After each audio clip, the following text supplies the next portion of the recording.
So I've come into the academy to just show you guys, without logging in, how buy and sell mechanisms work.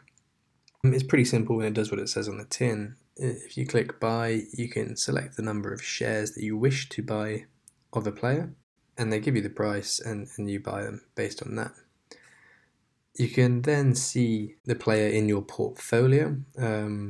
This really is just a list of who you own. You can see the costs, the value it's at now, their current buy, their current sell, and most importantly, the profit loss.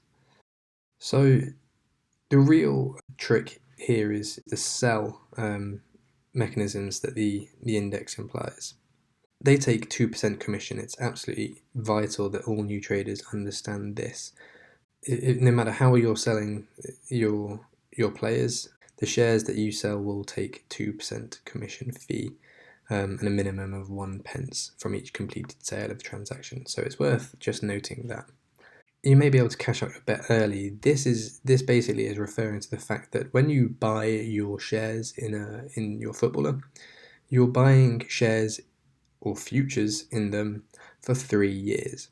So if you hold them for longer than 3 years, they will expire. It is a bet, it is active, and then it is invalid if you leave it for longer than 3 years. So the concept of cashing out is basically selling. Now you can sell in two different ways. The first is to join a sell queue, which is essentially like a marketplace. You're able to select your player, you can press sell, and then you can select set reserve price or join the sell queue as it is, and essentially works just like any other marketplace. They've said it's like selling on eBay. This basically means that the sales are not instant. You won't just press set reserve price, let it go, and the money's in your account. That's not how this works. If you join the sell queue, you need another trader to buy your shares.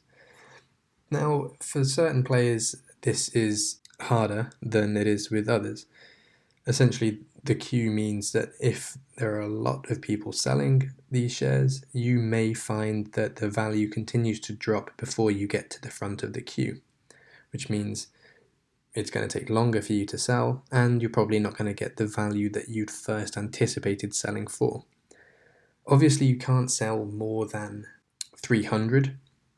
They've said here it's actually 100 shares per transaction, but I believe it's actually 300 based on experience. So you can sell 300 shares per transaction, but you can't sell any more than that. It's a similar mechanism for the buying. You can only buy 300 at a time, and it just ensures that the market stays true and has a chance to adjust before you offload a lot of futures in a player. So if you were to join a sell queue, it's just worth noting that it may not happen instantaneously.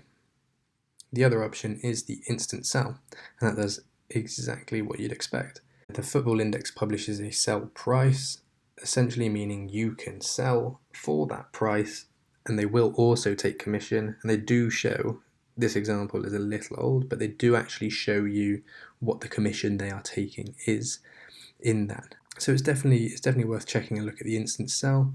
It just means that you cash out the bet there and then. Once you've pressed confirm instant sell, you have the money in your account.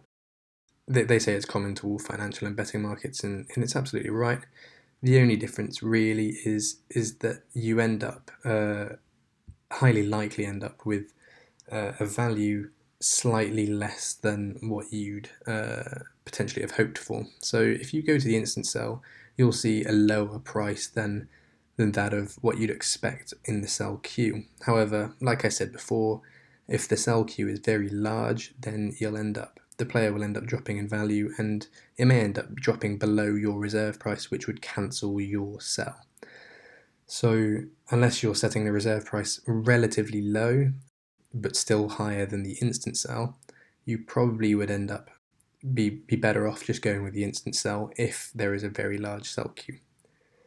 Now, these conditions of the sell queue, they're really hard to see for a lot of new players, and the index doesn't make it really easy to spot. But The difference between the buy price and the sell price is known as the spread. Now, this is absolutely vital to new traders. If you can see there is a vast difference between the buy price and the sell price, it essentially means that a lot of traders are selling that player. So if there's a really big spread, the